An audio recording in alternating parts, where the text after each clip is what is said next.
गर्नेछन्। बेहदको कलाबाट पावर आउनेछ। सबैको आत्मामा बेहदको कलाको परमपिताको पावर हुनेछ। जो आत्मा आत्मस्वरूपमा हुनेछ उसलाई पावर प्राप्त हुनेछ। उसको कारण शरीर, महाकारण शरीर र परम महाकारण शरीर जागृत हुनेछ, अर्थात् चार्ज हुनेछ। र परम लाइटको कारण उसको व्यक्त शरीर अव्यक्त हुनेछ र शरीर परिवर्तन हुनेछ। पुरुषार्थ अनुसार कर्मातीत अवस्थाको प्राप्ति हुनेछ। बिस्तारै बिस्तारै पाँच तत्त्वबाट परम तत्त्वमा, धरती पनि पाँच तत्त्वबाट, यो सारा मृत्युलोक पनि पाँच तत्त्वबाट परम तत्त्वमा। जसरी जसरी मानिस बदलिँदै जानेछ, शरीर परिवर्तन हुनेछ, वेगबाट अवेग बन्नेछन्, पाँच तत्त्वबाट परम तत्त्वको शरीर बन्नेछ। सूक्ष्ममा 3 तत्त्वका छन्, उनीहरूको शरीर पनि परम तत्त्वमा परिवर्तन हुनेछ। परम आकाश, परम अग्नि, परम वायुमा, फेरि बिस्तारै बिस्तारै पुरै ब्रह्माण्ड 14 लोकमा फेरि अरू फैलिँदै जानेछ र अरू जाग्नेछन्। तब युद्धको बीचमा परिवर्तन कसरी होला प्रश्न उब्जिन्छ नि। हाँ तो युद्ध, एक और युद्ध होगा ना। एकतर्फ युद्ध हुनेछ, सबै घरमा बसेर पुरुषार्थ गर्नेछन्। ज्ञान त अनलाइनद्वारा अन्तसम्म मिल्नेछ, चाहे जस्तो सुकै युद्ध होस्। कोही न कोही नयाँ शोध यस्तो हुनेछ, सबैलाई ज्ञान मिल्नेछ।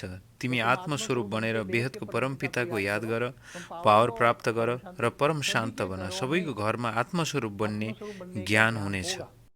ये ज्ञान जो है अंतिम ज्ञान, यो ज्ञान, जुन ज्ञान अन्तिम ज्ञान, अंतिम लक्ष्य। अन्तिम लक्ष्य। किनकि सबैलाई धरतीमा मायाले यसरी फसाएर राखेको छ कि माया माया माया, यो 5 तत्त्वको दुनियाँमा फसेका छन्। तर यस्तो दुःख हुनेछ र दुःख मिल्नेछ कि यस्तो दुःख देखिएको पनि र सोचेको पनि थिएन, यस्तो दुःख हुनेछ। पछि हाम्रो भिडियो 2016 को भिडियोमा हामीले छलफल गरेका थियौँ, 2021 देखि परिवर्तन सुरु हुनेछ। बिस्तारै बिस्तारै सूक्ष्ममा परिवर्तन सुरु भइसकेको छ। मान्छेको विचारमा परिवर्तन देखिन्छ। 18-19 से धीरे यो महायुद्धको चक्र किन बाहिर आइरहेको छ त अहिले? किनकि हेर, सूक्ष्म जगतको आत्मा, अनेक धर्म मठ सम्प्रदायवाला आत्मा विनाश चाहन्छन्। एक अर्को छ विनाशकारी ग्रुप, विनाश चाहन्छन्। बम फोडिदेऊ, बम फोडिदेऊ सङ्कल्प चलाउँछन्। परमाणु बम फुट्यो भने के होला? चारैतिर परम शान्तिको स्पन्दन फैलाउनेको सङ्ख्या पनि त बढ्नेछ। अब अभी तो संख्या कम है, धीरे अहिले त सङ्ख्या कम छ, बिस्तारै बिस्तारै चारैतिरबाट खोज्दै खोज्दै आउनेछन्। परम शान्तिको स्पन्दनलाई मानिसहरू खोज्दै खोज्दै आउनेछन्। ज्ञान घरमा नै उपलब्ध हुनेछ, बाहिर निस्कने समय हुने छैन। घरमा अनलाइन सबैको प्राप्त हुनेछ। कोई घर में नहीं, घर से बाहर नहीं निकल पाएगा। कोही पनि घरदेखि बाहिर निस्किन सम्भव हुने छैन। आउने नयाँ समय 25-26 को पछि त घरदेखि बाहिर निस्कन मुस्किल हुनेछ। एकतर्फ प्राकृतिक प्रकोप बढ्नेछ, 5 तत्त्व इम्ब्यालेन्स छ, परमाणु बमको धम्की मिल्नेछ। यो हुनेवाला छ। तर परम शान्तिको स्पन्दनले समयलाई बिस्तारै अगाडि सारिएको अवस्था छ। समझ में? तो एक और परम एक शांति तरफ होगी, परम लोग शान्ति हुनेछ, के मानिसहरू परम शान्तिको स्पन्दनको आभास गर्नेछन्, सोच्नेछन् र परम शान्ति हुनेछ। र एक अर्को विनाश हुनेछ। विनाशकारी त विनाश गर्नेछन् नि, किनकि उनीहरू त बम फोड्नेवाला छन्। यदि उनीहरूको बुद्धि बदलियो, परम शान्तिको स्पन्दनले सबै जागे, 33 कोटी जागे भने चारैतिर परम शान्तिको स्पन्दन फैलियो र ब्रह्माण्ड हुँदै महाब्रह्माण्डसम्म फैलियो, पुरै मल्टिभर्ससम्म पुग्यो भने जाग्दै जानेछन्। यो खेल त परम शान्तिको स्पन्दनसँगै परम तत्त्व र परम लाइट जानेछ। और परम लाइट और परम तत्व परम लाइट र परम तत्त्व स्थूल वस्तुमा जानेछ, त स्थूल सबै वस्तु परम शान्त हुनेछ। मानिसहरूलाई शान्ति मिल्नेछ। जो विनाशकारी छन् उनीहरूलाई पनि परम शान्तिको स्पन्दनले शान्त गर्नेछ र और वो भी शांत हो उनीहरू शान्त हुनेछन्। विनाशकारी पनि बिस्तारै बिस्तारै शान्त हुनेछन्, बदलिनेछन्। हामीहरूले सबैलाई बदल्नु छ, परिवर्तन गर्नु छ, नकारात्मकतालाई सकारात्मक गर्नु छ। यसैले यस समय भनेको स्वयंको जानेर आत्मस्वरूप बनेर परम शान्तिको स्पन्दन फैलाउनु र अपने आप को स्वयं परिवर्तन करके घर में परम लाइट स्वयंलाई परिवर्तन गरेर घरमा परम लाइट फैलनेछ, सबै चारैतिर फैलनेछ। आउनेवाला समयमा सबैलाई केवल परम शान्तिको स्पन्दनले नै बचाउनेछ। अरू कुनै किनारा छैन, सबैले एउटै किनारा देख्नेछन्। किनकि अनेक धर्म मठ सम्प्रदाय, उनका धर्मगुरुहरू, धर्मपिताहरू छन् जसलाई मान्छन्। यी कोही पनि बचाउन आउन सक्ने छैनन्। उही सबै समस्यामा पर्नेछन्। चाहे ऊपर में भी है, यो त अहिले प्रश्न छ नि, हर जग्गा बम फुट्दैछ, चाहे मन्दिर होस्, मस्जिद हो, अर्थात् चर्चमै होस्। मगर वो तो उसके वाइब्रेशन कहाँ तक जाएंगे? एक ब्रह्मास्त्र चलता था पहले, तर यो स्पन्दन कहाँसम्म पुग्ला? एक ब्रह्मास्त्र चल्दा पहिले पुरा ब्रह्मपुरीसम्म पुरा ब्रह्माण्ड खराब हुन्थ्यो, पुरा ब्रह्माण्डमा हलचल पैदा हुन्थ्यो। यो परमाणु बम पनि ब्रह्मास्त्र जस्तै त हो। ठुलो ठुलो परमाणु बम फुट्यो भने के होला? कहीँ विनाश पनि हुनेछ, कहीँ परम शान्ति पनि हुनेछ। और ये केवल